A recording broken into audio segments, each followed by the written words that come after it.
What are hints that women give that most men don't pick up on? I had a co-worker girl ask me one time if I could help her move her bed, which I thought was odd. It's pretty doable with one person. I get to her house and she has like an 18-year-old brother. I was like, why didn't you ask him to help? I moved the bed, then left. The next day at work, I had some girlfriends ask, did I get lucky? I was confused and said no, I just moved her bed for her and left. They all laughed at me, ha ha ha. If I keep glancing down at the pickles sitting on your plate that you're not eating, I want it. I once got yelled by my female co-worker. She said, haven't you noticed that for the last 2 months, the first thing I do when I arrive is come to your desk and say hello, and that I don't do that for anyone else? I honestly hadn't noticed. I did notice she always arrived later than me. That is the only thing I had noticed, honestly. Anyway, after that little bit of frustration and yelling, we did end up having a thing for a while. I once asked a guy if I could kiss him. We had been hanging out in a way that was conducive to that, and he said yes. I kissed him. It was great. But then we just parted ways naturally. 3 days later, this man called me all shocked that I was hitting on him. He told a friend about the interaction, and they had to point it out. Sir, I literally kissed you. All of them. Seriously, if you're a man like me, I'm terrible at hints. She'd have to explicitly tell me that she likes me, wants to be with me, and even then, I'd be scared that I'm getting pranked, because that's happened to me before. Literally anything that isn't let's have sex right now. And even then, I would think I'm getting scammed. I've messed up so many interactions with women, it's silly. The only one that I understood she was hitting on me was the time my roommate and I threw a New Year's Eve party. I was sitting on the couch with a drink talking to people when a chick I've never met before, or since, comes over, takes the drink out of my hand. She then cuddled in next to me and put my arm around her. At that point, I was like, okay, this is different, but good. Then she does something I couldn't miss to indicate she was interested. She put my hand down her shirt, in her bra, and on her right boob. To say I was shocked was an understatement. A sizable number of guys don't want to come off as being creepy or overly forward. The result is that people of this sort will see a clear hint and brush it off as they probably don't mean it that way. Anecdotally, back in high school, a pretty girl sat next to me for about 2 weeks at lunch and would make comments like, I could really see myself with someone like you, while also being exceptionally handsy. I naturally assumed she didn't mean literally me and just thought, neat! I guess I'm not hopeless after all. After she realised that I wasn't being very responsive to her hints, she just stopped joining me at lunch. Ladies, if you're reading this and you've got your eye on a fella, just go ahead and be blunt about it.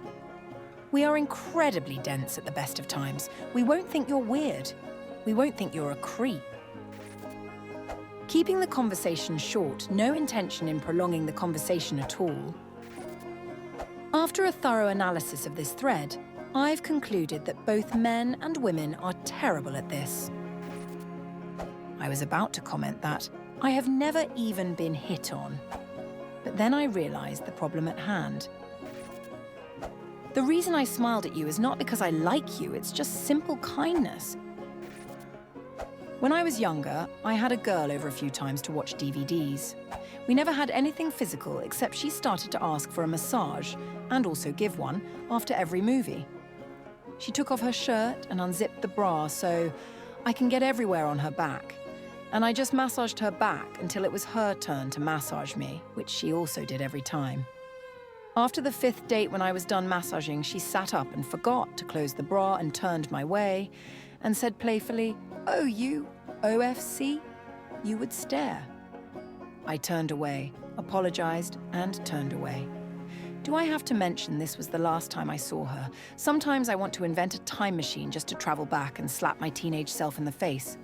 Hard. I once went on a New Year's Eve with a girl to see fireworks. We get to kiss cheeks as sort of good luck, but also because I was hesitating to kiss her lips. Then we went home and it was winter, so it was quite cold, and my hands were freezing because I forgot to bring gloves. She offered to put my hands into her body inside the shirt near almost breast. It was quite good and GL. also the warmth. I walked her to her place and told her that I like her, but she said she didn't like me. I was flirting my arse off with a guy I met at work. I would always randomly brush his hand or arm, make extended smiling eye contact or whatever. I never went in for the hug because, hey, it was the workplace. Turns out he was picking up those signals, but he didn't believe them. He's a good friend of my roommate who's a gay woman. Because I live with her, he thought I was her girlfriend. That changed when we all went out to a social event after work and her actual girlfriend showed up. That's when he learned I was straight and single. We were dating by the next week, and now we're engaged. Squee. The problem with hints is that they rarely mean one thing. Or maybe to the woman they mean one specific thing. But that's only because she's the only one privy to her chain of reasoning. The one she's speaking to doesn't have that benefit, so to him she could be saying one of many things, and there's a risk associated with some of the interpretations. Sometimes men do indeed fail to pick up on subtle hints, but that's just because that's now how we communicate in general. Men are taught to be direct. Women are taught to be more subtle. Other times, men are being cautious and deliberately choose the safer option.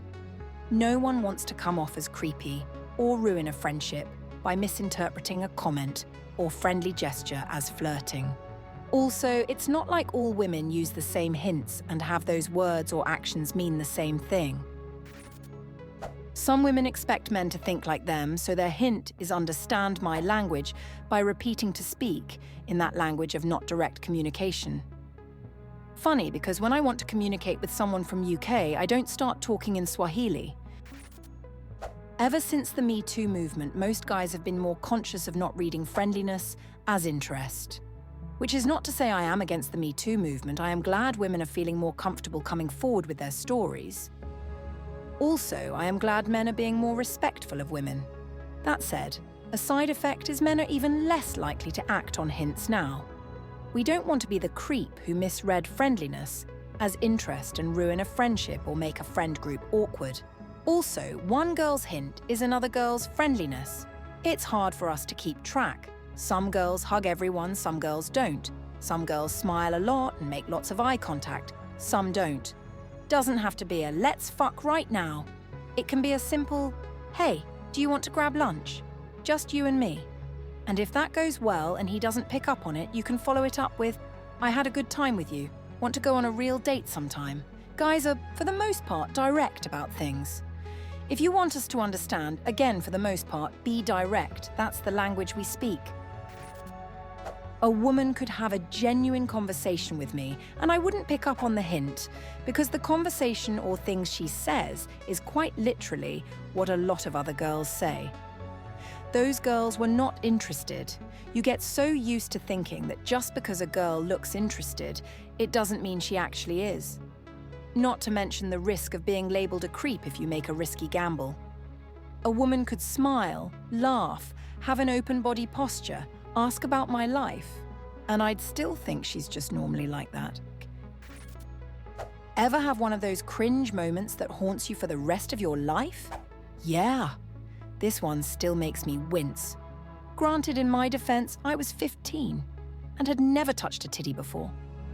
My first girlfriend throughout freshman year never wanted to do anything more than kiss, so when I started dating my second girlfriend the next year, I thought that was normal.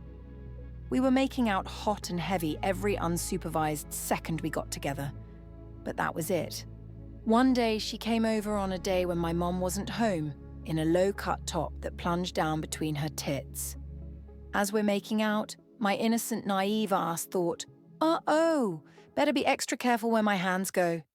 In the middle of making out, she stops, looks me in the eye, and softly purrs, "Where is my heart?" I panic, and very carefully, nervously, tap a single careful finger on her sternum, making sure I didn't touch either breast. She literally rolled her eyes and went, "Ugh!" Pulled her top down and her tits out, grabbed my hand firmly and placed it on her tit, staring me in the eye firmly. I had a second of confused panic, like, I'm not supposed to do that. And then realization hit me like, oh, yeah, I still cringe at my naivety. One girl could be dancing and grinding on you naked at a party, but the moment you try and make a move, she'll be like, WTF, bro, we're just friends. Another girl could offer you her half-eaten Subway chips, you'll eat them, move on, and she'll think, WTF, bro, I obviously wanted to suck your dick. Good luck out there, my fellow men. If a woman is in a job where she's serving you, the customer, and being friendly, cheerful, smiling and making eye contact with you, she doesn't want to bang you. It's her job to be nice to literally everyone. Men are simple creatures. We don't get hints. The second date I had with my wife, we were sitting in my truck just chatting a little, and she climbed on top of me, took off her shirt and bra, and just started making out with me. It was awesome. I thanked her, and I immediately drove her home. It was until years later that she told me she wanted to have sex with me on our second date. I had no idea. For years. All of them. Stop playing games and wasting everyone's time. My 32-year-old wife is a mother of 2.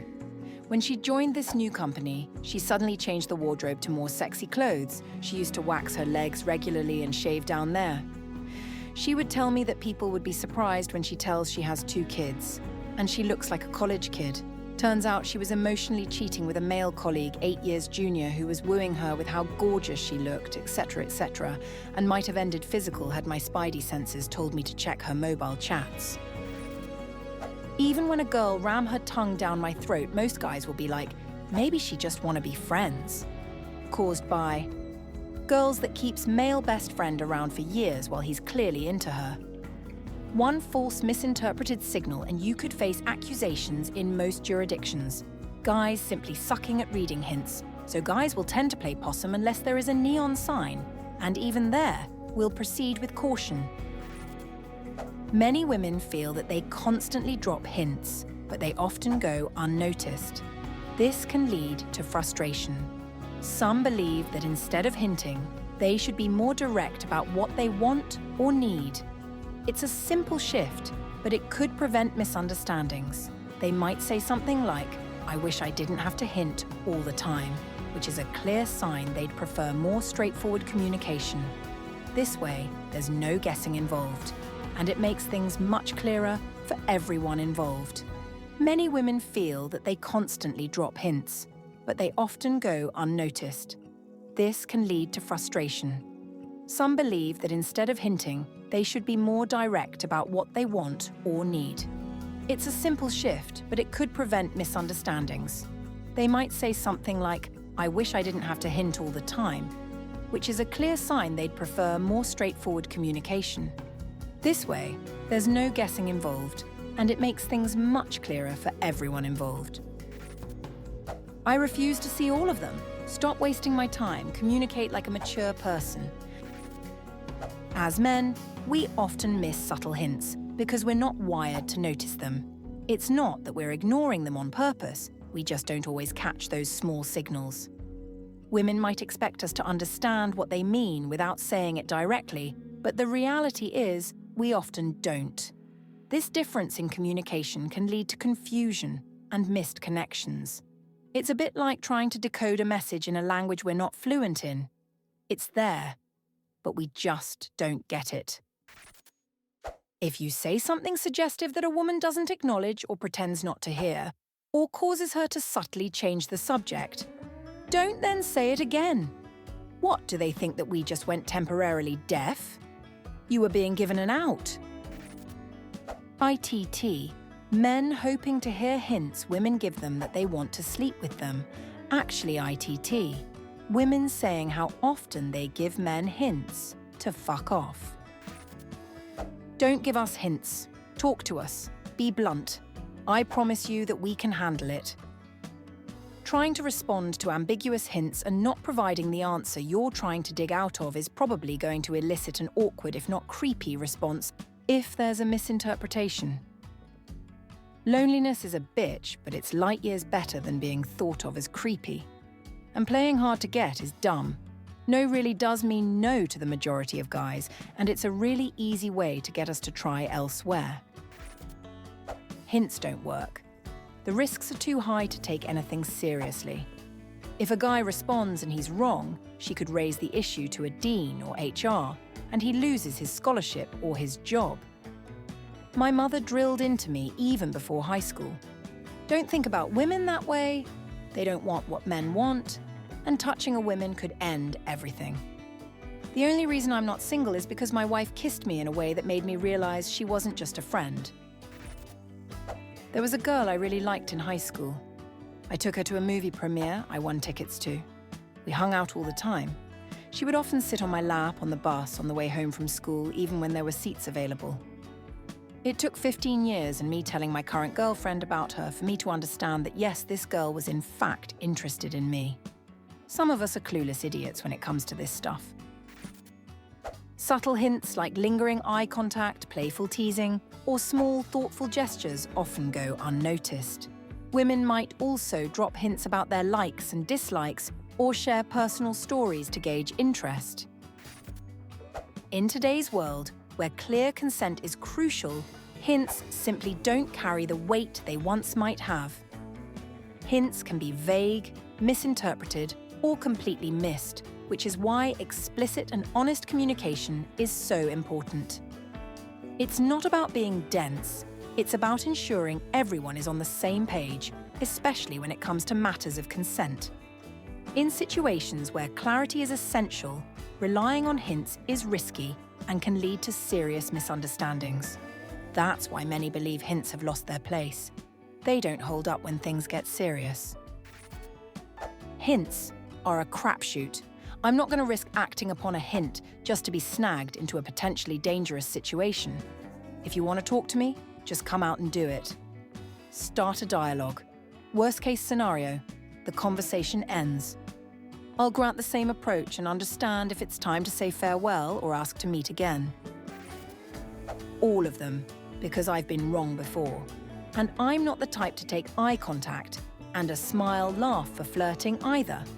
I've been certain there was flirting, just for them to tell me they're not actually interested in pursuing something. So I make a point to tell people in my life in general that I really require and appreciate direct communication. And I am very direct with others. In a nice way, of course. And honestly, people usually seem to really appreciate it. I'm talking to a woman and have been the past several weeks. I asked her out, and we've been on a few dates and multiple casual hangouts. So I checked in to see what she was feeling and told her I have no expectations other than communicating. Seemed to be a relief, because she was really burned by her most recent relationship and needs time to actually know how she feels. So we're just going to continue hanging out and communicating. She knows I'm interested, but that it's also okay that she's not sure. And if she decides she'd rather be friends, she knows we'd both be happy with that, because I told her so. I get that some people like the flirting games, but personally, I love taking the guesswork out of things and just talking like adults. Subtle clues such as extended eye contact, light-hearted teasing, or modest, considerate actions frequently go missed. Women may also give suggestions about their likes and dislikes or offer personal anecdotes to evaluate interest. I remember helping a girl out in college. She was in my car, just us two. She wanted to date a guy just like me, kind, funny, courteous, good-looking. So I mentioned guys we know. How about Dave? He's always nice and friendly. Kyle, you said he was cute. Thomas, he's smart and funny. Each guy she rejected. I listed off like 6 guys. Finally, I said, that's about all the guys I know like me. She mutters something and says, never mind, gets out and slams the car door hard. Odd. Don't get mad at me for not knowing other guys like me. 2 years later, I realize, wait, I'm like me. One day, women might realize that men don't interpret things the same way they do.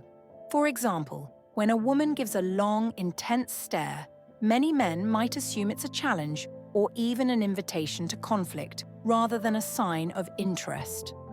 The different ways men and women communicate can often lead to these kinds of misunderstandings. Most hints women give are way too subtle or too much in their head that men can't pick up. Women are extremely bad when it's time to seduce a men. They are great to be attractive but have zero skill to approach men, so hints are often not pick up. Women hint are more like not hint at all than what they think it is. Pretty much all of them. Even being blunt doesn't work for a lot of us because of the sheer number of times interest in us has been used as a weapon. Growing up through high school, the idea of dating me was the butt of a lot of jokes. Girls would feign interest, then bounce because it was fun to make me think I could have a chance. So I tuned it all out. I stopped paying attention because up till then it was all fake, all a joke, all a dig. I couldn't even discuss crushes with friends because word would eventually get out and the mockery would begin. One time I showed up to school surprised to find out from admin and law enforcement that I apparently said I wanted to assault a girl. News to me. Looking back, I ultimately missed out on a lot of potential options because of it from girls who weren't doing that, but because of trauma, I wasn't able to see it. All I could see was the mockery, the lies, the sadness and shame. To this day, a woman can basically ask me out at a bar, and I would 99% just stare at them with a, "Are you fucking for real?" face, completely unable to answer because the past. I'm even in a relationship, and when she says I want to fuck you, I go, "Wait, is this a joke?" Ladies, y'all don't realize how much damage your younger selves do to boys, and it's biting many in the arse now. What's something most people don't realize will kill you in seconds? Large herbivores. They've evolved defenses to make large predators rethink their life choices. They will mess you up. Enclosed spaces. Don't assume it's the air you're used to down there. One simple wrong move on the highway. "Hey, that small invertebrate you found by the sea, please leave it alone." Falling from a regular standing height might not seem dangerous, but it can be surprisingly lethal. A simple trip or slip can result in a head injury or a bad fall that causes internal bleeding, especially in older adults or those with brittle bones. The impact on the head, even from just standing height, can cause brain trauma or a fatal injury if not treated immediately. It's something most people don't think about, but it's a serious risk that can turn deadly in a matter of seconds. This is why falls are a leading cause of injury-related deaths, particularly in the elderly. Water. People often do not respect water and how it can quickly kill you. Things under huge amounts of tension. Boat lines, garage door springs, various other cables or springs used in industrial settings. These can send you back to the character select in an instant. Capacitors. Maybe most people don't interact with them, but for those that do, DIY electronics repairs, a typical PSU in a home computer have capacitors that can kill you. Shocking, I know. A fistfight might seem like a momentary burst of anger, but it can quickly turn deadly. One wrong punch, especially to the head or neck, can cause catastrophic injury, leading to death. It's easy to underestimate the force behind a punch, but the human body is more fragile than we often realize. If someone dies as a result of that punch, it could mean facing manslaughter charges and ending up in prison for years. What starts as a heated argument can end in tragedy, altering lives forever in just a few seconds. Carbon dioxide. People have died playing with dry ice. Texting while driving.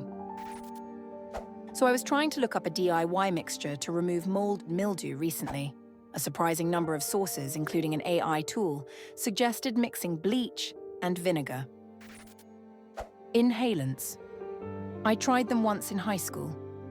2 weeks later, a kid at another school died from using them, the first time. A couple weeks after that, I was offered them again. I told them fuck no and asked if they hadn't heard about the dead kid. They looked at me and seriously replied, "Oh yeah, it's okay. He used the wrong brand. He used the blue bottle instead of the purple bottle." Horses, we've lived with them for so long that unless you spend regular time around them, you don't know just how unbelievably dangerous they are. It's a good thing they're so stupid, or we'd be fucked. Movies have people believing they're these docile creatures that live to serve humans. Those are the ones that have been trained extensively. They are otherwise 1,500 pounds of dumb, panicky hair trigger muscle. Carbon monoxide. Well, minutes, but still. It's odorless and colourless. Most likely you won't even know. Hitting your head against a wall. There's a pretty famous story about a basketball player who missed a shot, got annoyed and headbutted, if I remember correctly, the post the hoop is attached to. Didn't kill him but paralysed him from the neck down for life. People do die from doing this. I've seen people get mad and headbutt something 100 times, but do it wrong once and that's it, you're dead. Edit. He made the shot, but was called out, got a foul so it didn't count. He died 13 years later. Someone has replied with a video link, but watch at your own discretion, it's not nice. Brake checking a semi-truck is incredibly dangerous. Yet some people don't realise just how deadly it can be. When a semi is forced to brake suddenly, its massive size and weight make it nearly impossible to stop quickly. The truck can easily plough into the vehicle in front, crushing it instantly. This reckless act can lead to devastating accidents, often with fatal outcomes. It's shocking that some drivers don't see the obvious risk, but it only takes a split second to cause a tragedy. Garage door springs are under extreme tension, and many people don't realise just how dangerous they can be. If one of these springs snaps while you're trying to fix it, the force can be lethal, causing severe injury or even death in an instant. That's why it's crucial to let a professional handle any repairs involving garage door springs. It's not worth the risk of trying to do it yourself, as the consequences can be catastrophic in just a matter of seconds. Slipping in the shower. Mixing a lot of stuff with benzos, alcohol, opiates, other benzos, etc. Edit. Damn, this blew up. You all stay safe. You can recover and get help. A family friend who taught me how to drive many, many years ago told me you have to drive like everyone else on the road is an absolute idiot and has no idea what they're doing. I never forgot that. A ruptured aneurysm can kill you in seconds. It's often sudden and without warning, making it extremely dangerous and usually fatal if not treated immediately. A rogue brick on the highway might seem like a small obstacle, but it can be deadly. At high speeds, hitting a brick can cause a tyre blowout, loss of control, or even send the brick flying into another car's windshield. The sudden impact or swerve to avoid it can lead to serious accidents, potentially killing drivers or passengers in seconds. It's one of those dangers that's easily overlooked until it's too late. Maternal hemorrhage. I am routinely shocked by expectant mothers who want to give birth at home, arguing that they can always transfer to the hospital if there's a problem. No, they can't. If the wrong type of bleeding begins, they'll be dead before the ambulance gets there. Edit. As noted below, in some countries, certified nurse midwives attend home births with medications they can use to treat hemorrhage. However, that is not the case in the US, where insurance requirements mean that most CNMs must be attached to hospitals. In many American states, midwife is not a restricted term, so self-described midwives with no qualifications at all get hired to attend home births. The results are a fairly predictable higher mortality rate for home births versus hospital births in America. Poorly designed and manufactured submarines, milliseconds actually. Moving water. It's freaking dangerous. Water is heavy, so when it's moving it has a lot of energy. It might not feel too bad walking through knee-deep flowing water, but if you fall, the water will have more area to push on. You may not be able to get yourself on your feet again. The Great Lakes. Just this past weekend, 4 people decided to go in the water near my house, even though the beach was under red flag warning and high waves. 3 got pulled out by a good Samaritan when they got in trouble. 3 days later, and Coast Guard and Fire Department still hasn't found the body of the 4th one. Riptides are real. Weather kicks up fast. The Great Lakes are huge and dangerous. This is not your local pontoon lake. Rust. If you run into a hole in the ground with rusty stuff inside, that does not get good ventilation. Don't go in. Rust is iron combined with oxygen, and it can eat all of the oxygen in the air.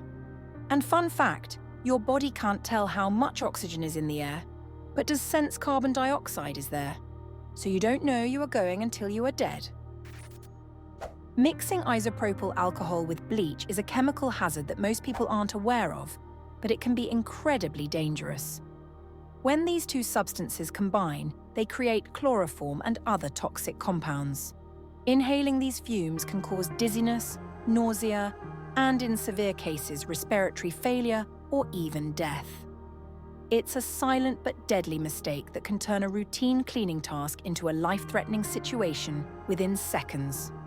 The reaction can also produce enough heat to cause burns or even ignite a fire. This is why it's crucial to always read labels and never mix household chemicals unless you're certain it's safe. If you get hit in the chest at a specific part of the heart's cardiac rhythm, dead. If you accidentally massage your carotid and have a vagal sensitivity, dead. If you have a genetic predisposition for certain arrhythmias and get startled, dead. The heart is a tricksy thing, eater, this is very rare. However, if you have any family members who have died unexpectedly and young and have a history of fainting for no reason, get an EKG ASAP. Not looking both ways before crossing a street seems like a basic rule, but it's one that can easily be forgotten in a moment of distraction. Failing to check for oncoming traffic can lead to being hit by a vehicle, and the impact can be fatal in an instant. It's a small mistake that can have life-altering consequences, turning a simple act like crossing the street into a deadly event. Unfortunately, it's something many people overlook, especially when they're in a hurry or distracted by their phones. Manipulations by chiropractors.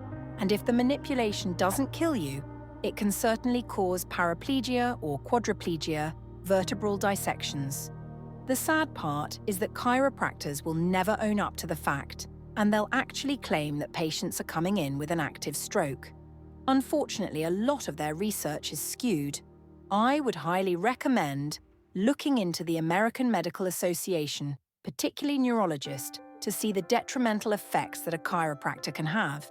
It's unfortunate how many people die secondary to a chiropractic manipulations, particularly in the neck and back. For reference, I am an occupational therapist who has seen plenty of paraplegics and quadriplegics secondary to chiropractic injury. Inhalants, aka huffing. Intentionally inhaling anything aerosol, helium, nitrous, chemical with the intention of getting high. My 15-year-old brother was an artifact of that behavior when he died in a crash after his friend huffed air freshener while driving. And they never went to jail because the law didn't include inhalants. My family went before Congress and got the DUI law changed to include it, and it's known as Keith's Law. Power tools are incredibly useful, but they can be extremely dangerous if not handled properly. Even the ones that seem harmless can cause severe injuries or death in seconds if misused. A moment of inattention or a malfunction can lead to cuts, amputations, or worse. Many people underestimate the risks, thinking, it won't happen to me, but accidents with power tools are more common than you might think. Always respect the power behind these tools, because one wrong move can be life-changing. The ocean is beautiful, but it can be deadly, especially when it comes to riptides. These powerful currents can pull even the strongest swimmers out to sea in seconds. Many people underestimate the ocean's strength, thinking they can swim against it, but riptides are relentless and can lead to drowning before you even realize what's happening. It's a hidden danger that claims lives every year, often because people don't recognize the warning signs until it's too late. A motorcycle. Crashed my Harley and have had 3 spinal surgeries, had 7 broken ribs, torn rotator cuffs. If I hadn't been wearing my helmet, which I didn't for years trying to be a tough guy, idiot, I probably wouldn't be writing this. Helmet was scraped down to the inner layer. Hi, I'm an EMS. Please wash your hands before you eat stuff. So many people come in contact with so many other people who have illnesses that can be contracted by eating with unclean fingers. Even if you've been around people you know all day, you never know who they've been around. And sometimes it's not even illnesses, rather random germs. And I know this is obvious to some people, but next time you see a local EMS crew eating food with their funny coloured gloves on, it's because we've made a habit, even if we hadn't run any calls that day. Of course, if you aren't in healthcare, you're not being exposed to as much, but sometimes you need a reminder just how dirty the outside world really is. LMAO. Do not fuck with koalas, they are capable of ending you. Eating polar bear liver. You'll die of vitamin A poisoning. Vitamin A is not water-soluble, and eating too much can lead to painful symptoms and death. One polar bear liver has enough to kill over 50 adults. Polar bear liver, not even once. Doing your own electrical work might seem like a good way to save money, but it's incredibly risky if you don't know what you're doing. One wrong connection or a simple mistake can lead to electrocution or a fire, which can happen in seconds. Electricity is unforgiving, and the consequences of an error can be fatal. That's why it's always safer to leave electrical work to a professional or someone with experience. The cost of hiring an expert is nothing compared to the potential danger of doing it yourself. I stopped 2 German or Austrian tourists from touching a poisonous frog in Colombia. They had no idea. They were inches away with their phones. I hadn't spoken German in years, but man, my panic reaction brought those words to the tip of my tongue real fast. Don't mess with wildlife, especially outside your own habitat. Scuba diving is an incredible experience, but it comes with serious risks that many people don't fully appreciate. One of the biggest dangers is losing track of time underwater. The deeper you go, the more crucial it becomes to monitor your time and oxygen levels. If you stay down just a minute too long, you risk running out of air or ascending too quickly, which can lead to decompression sickness or even death. It's easy to get caught up in the beauty of the underwater world and forget just how limited your time is. That's why strict attention to your dive plan and safety protocols is essential. The ocean is breathtaking, but it's also unforgiving if you're not careful. Eating or drinking is something we do every day without much thought, but it carries a hidden danger: choking. It only takes a small piece of food going down the wrong way to block your airway, and if you can't dislodge it quickly, the situation can turn fatal in seconds. It's a frighteningly common risk that most of us don't think about until it happens. That's why it's important to eat slowly and be mindful, especially with foods that are easy to choke on.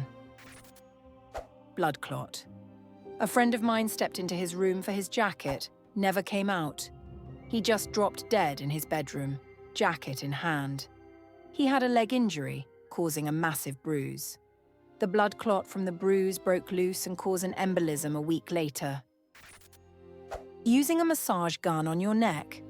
While handheld massage guns are generally safe to use on muscles, using them on the neck can be dangerous.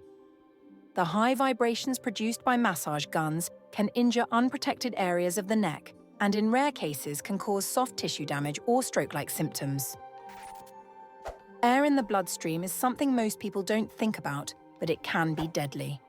If air enters a vein or artery, it can cause an air embolism, which can lead to a heart attack, stroke, or death in a matter of seconds. A cut to a major artery, like the femoral artery in your leg, can also be lethal if not treated immediately. You might have seen this dramatized in war movies like Band of Brothers, where soldiers face such injuries.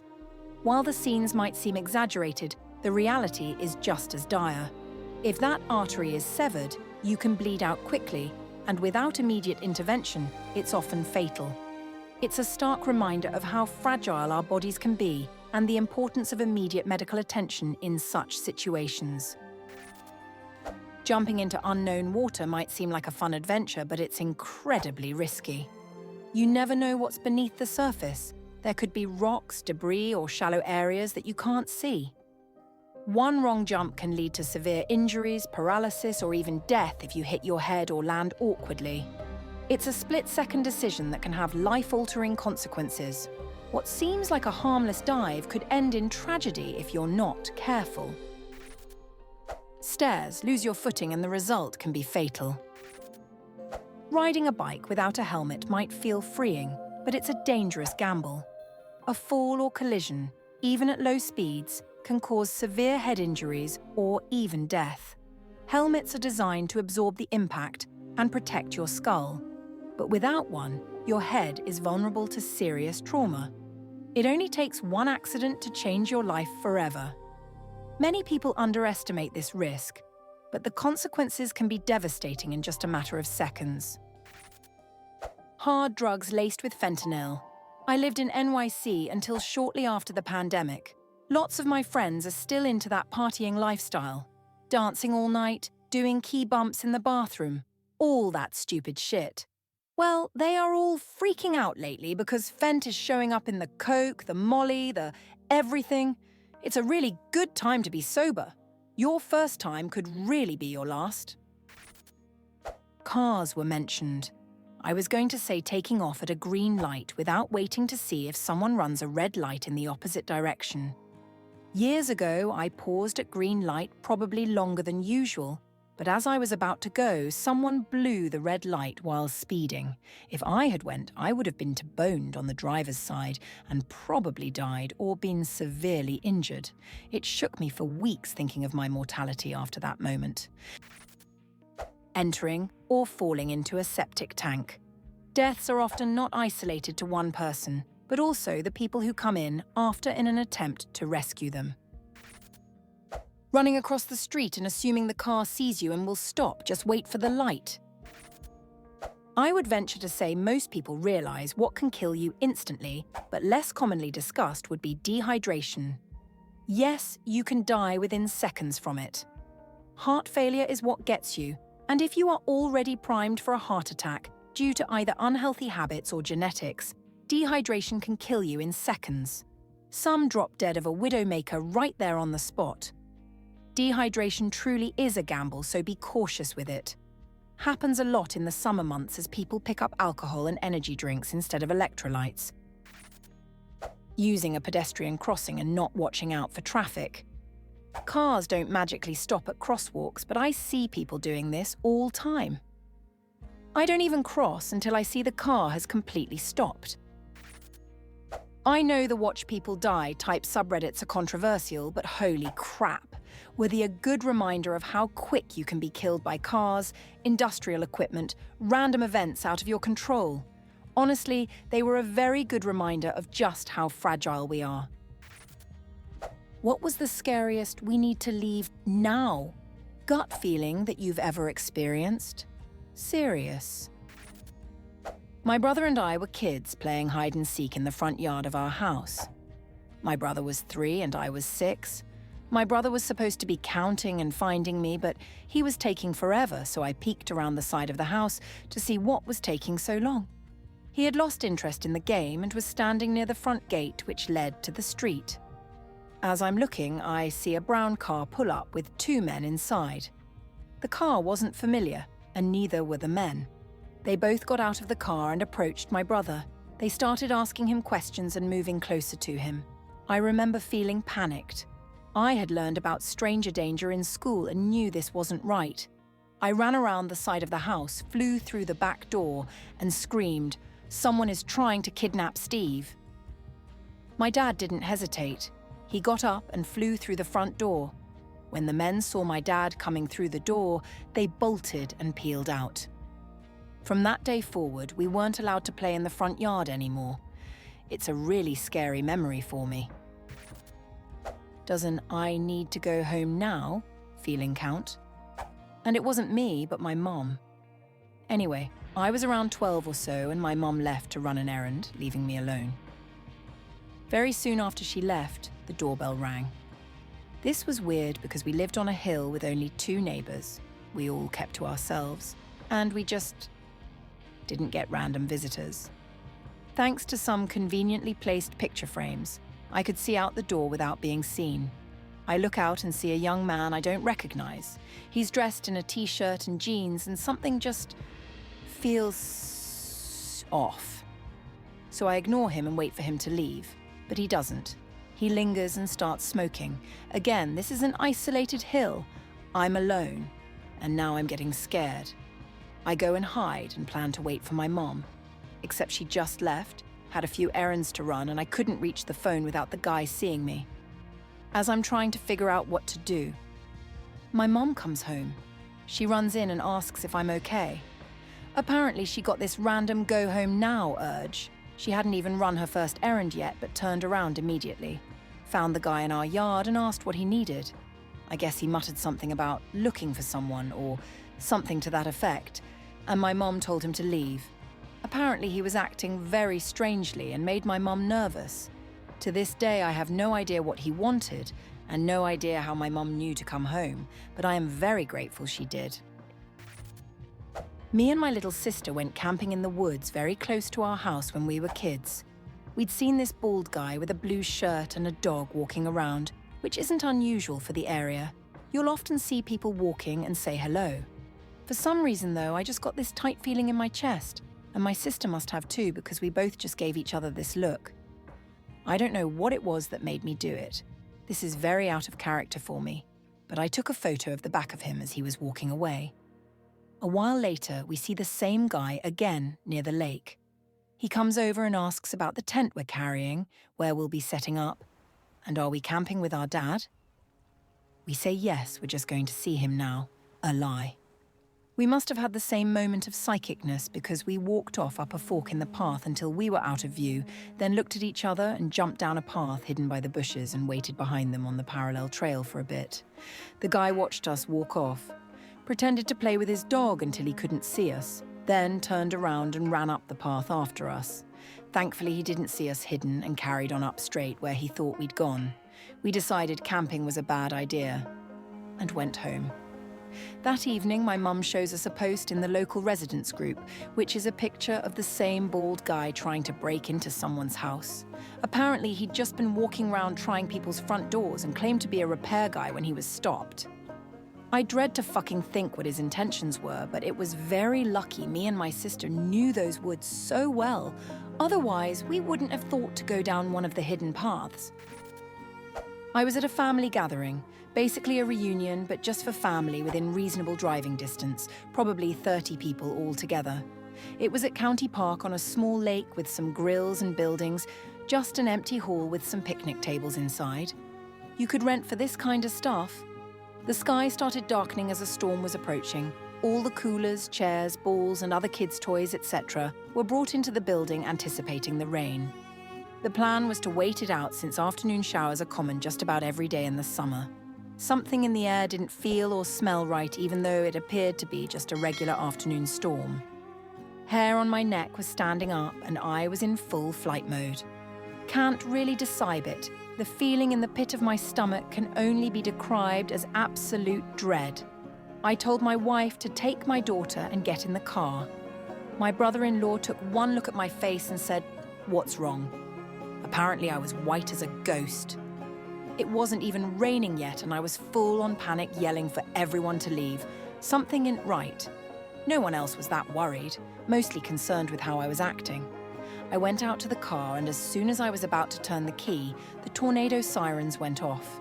We were not far from wherever they put those, or they are just stupidly loud, because it was deafeningly loud. Now the rest of the family is pouring out of the building to their cars, kids crying, and I look across the lake, maybe a few miles in the distance, and see a funnel cloud. Got the hell out of there, as did everyone else. The building we had rented for this family BBQ thing was completely annihilated, literally just a slab of concrete and a shit ton of debris all around. It was hit dead on by an EF3. Wednesday midday, run along a beautiful river pathway near my apartment block. About 1 kilometre in, I felt people watching me and directly turned around and ran home, even though I did not see anybody.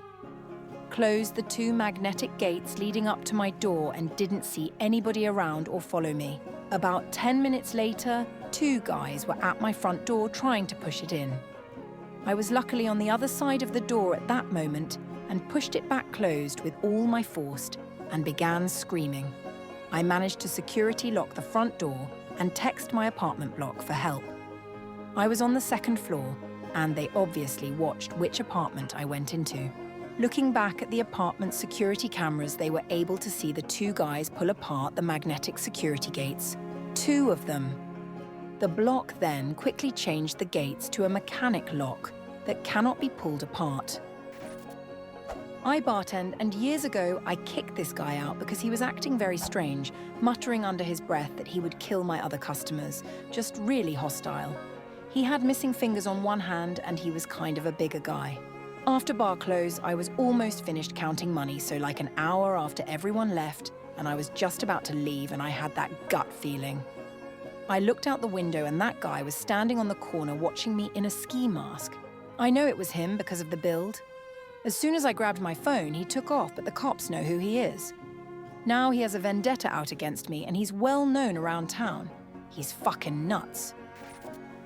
I was freshly married in my early 20s, living in Fallbrook, California. My husband, X, was a Marine and was at work, and I was driving home from visiting family further south. In order to get into Fallbrook, you have to travel along this long, dark and windy street called Mission Road. It's already a super dark night, about 11 p.m, and it's a little foggy as well. I'm slowing down and coming around this slight bend in the road, and all of a sudden the hair goes up on my neck, and I feel incredibly anxious. About 5 seconds later, a young woman jumps out of the brush directly ahead of me, maybe 50 feet away, on the left-hand side of the road, while waving her arms in the air and gesturing frantically for me to pull over. I swerved a bit to the right, slowing down even further, but I did not stop. She was young, maybe early 20s or even late teens, and a little dirty, and I was immediately conflicted over continuing to drive. But something told me not to stop under any circumstances. I got further up the road, slowed a little more, and dialed 911 with one shaky hand. The dispatcher said she'd send someone to check, but encouraged me not to feel badly. Apparently there had already been calls about this girl over the last hour, and they were unable to find her when police followed up. I heard a few weeks later about some carjacking robbery attempts in the area. Very relieved I listened to my instincts that night. I was at the state fair with my mom and my best friend. Friend and I were looking at the rides and the games. This creepy guy, ABD, his blonde girlfriend, kept babbling at us about taking heads shots and that he was a modeling agent. He just seemed off and really sleazy, and the girl was giving me the creeps, so I pretended that I saw my mum telling us to come and grabbed my friend and dragged her off. She was close to 5'8" and not a small girl since 13 years old. I was 4'9" and around 65 pounds at 14 years old. A few days later, there's a news story and rumors going around the school about 2 girls being kidnapped, assaulted and murdered. They were taken from the fair the same day we were there, just a few hours later. The creepy couple were Gerald and Charlene Gallegos, serial killers. I was 12 at the time, and my favorite thing in the world was spending the night at my grandma's house. We lived in the sticks at the time, and my grandma lived closer to the nearest town. Thursday night was grandma's night. I felt something off one Thursday night and asked my mom if I could just stay home with my mom and dad. They reluctantly agreed. I went home, watched some TV and went to bed. My bedroom was on the adjoining wall to the living room. I wasn't really asleep, but I heard my mum keep saying my dad's name over and over again, with a hint of panic. I sneak out to the living room, and my dad is on the couch with his head tilted back, snoring, really loud. Which wasn't uncommon, but my mum was beside him, shaking him and telling him to wake up. She yelled at me to go back to bed. I didn't, obviously. I snuck to their bedroom to call 911. I told the dispatcher that my dad was asleep and my mum was trying to wake him up, but she couldn't. Eventually, the phone call went to the living room and my mom talked to the dispatcher. They sent an ambulance to the middle of nowhere. My dad had taken a bottle of diazepam to try to commit suicide. I remember sitting on the floor and holding his hand and repeating over and over that I loved him. The ambulance came. and took him to the hospital. Lights and sirens the whole way. We didn't know what happened during that time, but we found out a day or so later, and that is when our world changed. I am very sure if I did not call 911 that night, that my dad would have succeeded, and it would have probably have drove my mum over the edge as well. And I have no idea why I didn't want to stay the night at my nanny's. I just had that feeling that I needed to go home. I stopped by a friend's house to watch a ball game. He, his wife and I were just relaxing and someone knocked on the door. It was the middle of the afternoon. He opened it up. He was expecting others might come by also. I hear him greeting someone. The guy was his brother I had never met, but had heard about. Very sketchy-looking guy, meth teeth, scrawny, long, greasy hair. My friend had told me that he had a brother who lived in the area who had a serious drug problem. Buddy is talking to his brother about nothing, and the guy gets a call on his cell. Whoever called, all he told them was, "Not yet. I'll call you later." Seems pretty obvious this guy has come to rob and most likely to take out witnesses. I look at my buddy, it seems he has come to the same conclusion. Now my buddy's wife is a no-nonsense type of woman, sweet but athletic. On the tall side, she had left the room to go to the bathroom, or so she said. She comes back in the room with a handgun. I'm thinking, WTF did I walk into? But she calmly says, "Ron, you're strung out and came here with bad intentions. You need to quietly leave. If you get any ideas..." Chris, their son, is sitting outside in his truck to make sure you go. Ron doesn't say a word, he just turns and goes out the door. We can hear his old pickup drive away rapidly. Chris come in and says, "He's gone. I don't think he's coming back." They ask me to leave so they can decide what to do. They have already called the police, who are well acquainted with Ron. The next morning, my buddy calls me. The police said they found his brother in the trailer park where he lived, murdered with multiple gunshots. They are guessing he was in serious drug debt and had come to rob his brother. I told my buddy I was sorry. He said, "Don't be." Years ago, before cell phones, I was driving home from dropping my husband at the train at 4:30 a.m. Only me and one other car on the road. He started turning where I turned twice so I didn't go home. I went to an all-night gas station and called the police. I gave them a description of his car. 3 weeks later, he was arrested. Turns out he was following women home and driving past their house and doubling back to rape them. No one had noticed his car. I'm glad I paid attention. I was in Taco Bell with my daughter and I saw a guy come in and back out with a t-shirt over his hand. I told her to dump her tray and get moving. We went out to the car quickly and left. Found out later on the news that the guy robbed the place with the gun hiding under his t-shirt. Years ago, I was at a club with some friends.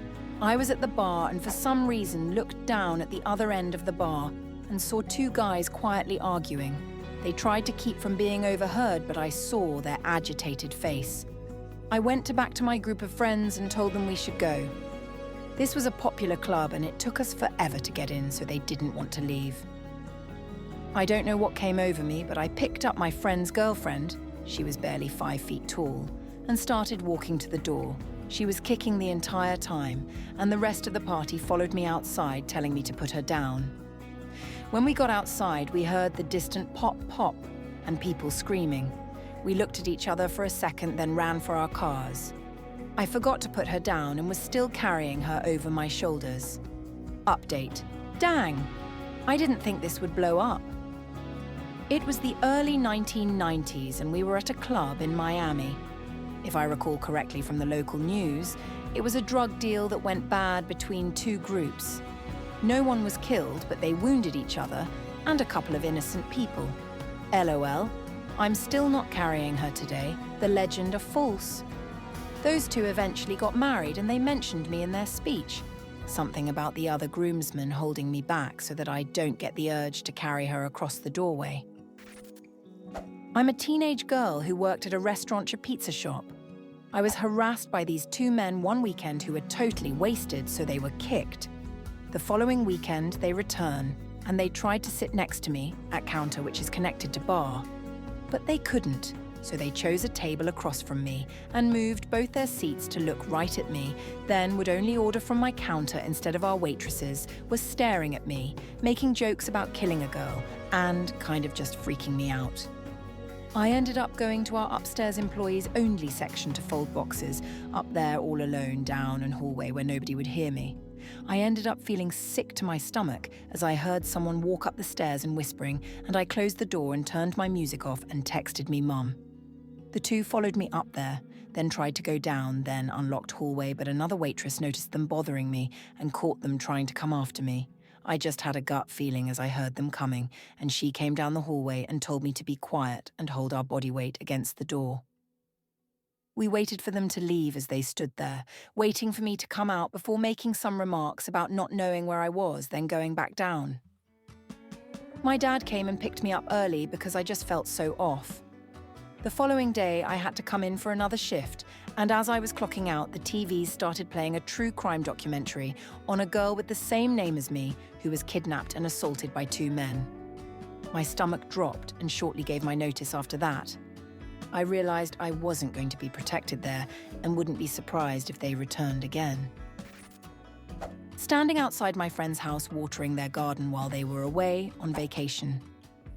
Not even 30 seconds after I shut the door and locked it, about 6 men started pounding on the door, reaching in the mail slot trying to unlock said door, telling me to come out plus, calling me cutie and other degrading pet names. Sitting in my friend's backyard with their 2 kids, my husband and another friend, enjoying pizza that my host made. It was a beautiful, clear day with no real wind. We're having a great time just out of the pool and hungry for pizza, when I suddenly felt on edge. I looked straight at the kids, about 8 and 10 or so years old, and just said, "Get in the house." We all scramble, and a second later we heard creaking. And maybe 5 seconds after it started, this big branch fell off of their pine tree onto the table where we were sitting. Thankfully, no one was hurt besides having to pick pine needles out of our pizza. I can only assume that I subconsciously heard the branch starting to give. When we were in our teens, my sister and I were walking our dog in our local forest area very close to our childhood home. We were about to leave and had just clipped our dog back up when a lady appeared out of nowhere and started chatting to us. She was odd. She told us her dog would love some socialization with our dog and could we go back with her for 5 minutes. What I hadn't clocked, but my sister had, was that her dog was nowhere to be seen. The lady was almost rounding us up to head back towards the forest when, little did I know, my sister had spotted a van out of the corner of her eye. I was still oblivious at this point. Suddenly, my sister screams, "Dad!" And to our luck, my dad had finished work and was now out on a run. He starts waving and running towards us, and as we turn back around, the lady had vanished. My sister looks back over at the van and sees the lady closing the passenger door and it speeding off. Dog still nowhere to be seen. I believe we were minutes away from abduction. It was divine intervention that my dad happened to be at the right place at the right time. When I was around 9 or 10, my mum took me with her on a business trip to a nearby city. This is before smartphones, when you still had to MapQuest stuff. We were supposed to meet my mum's friend, co-worker at the mall for something. Since her friend had given her directions, we didn't bother going down to the hotel computer to print directions. I think there was maybe one there. This was around 2000 to 2001. We got lost and ended up pulling into a small storage unit place to pull out a map. It was just 2 rectangular buildings, maybe a total of like 20 units. I don't remember why exactly, but I was really scared and kept crying and asking if we could just go back to the hotel. I assume she got fed up with her kid crying in the passenger seat and she couldn't quite figure out where we were, so we went back to the hotel. The next day, they found the bodies of 2 teenagers in one of the units we pulled in front of. I was hammock camping while riding my motorcycle through Arkansas.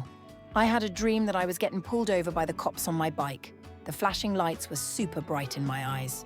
And as I woke from my dream, I noticed my blue hammock tent is lighting up like flashing police lights. I immediately felt an adrenaline spike and went into full flight mode. packed my shit up faster than I could even put my boots on, hopped on my bike in my underwear and rode a mile to the top of the campground where the showers were. The second I stepped into the shower cabin, the sky opened up and cloud to ground, lighting started striking trees in the campground every 10 to 15 seconds. I could have been royally fucked up by a lightning strike had I stayed sleeping between two of them. I was scuba diving in Asia. 3 of us went to a reef that hadn't been dived on before, which bottomed out at 50 to 70 meters depth. 5 minutes into the dive, we all get a very bad feeling like we were being watched. Ignored it, but the feeling wouldn't go away. Further 10 minutes into the dive, we all watched the silhouette of a white shark glide slowly past, right on the periphery of where we could see. Then glide back in the other direction a minute later. The decompression stop to get out was the scariest 3 minutes of my life. My little brother and I were playing catch near dusk on our family's 30-acre property deep in the mountains, far from civilization.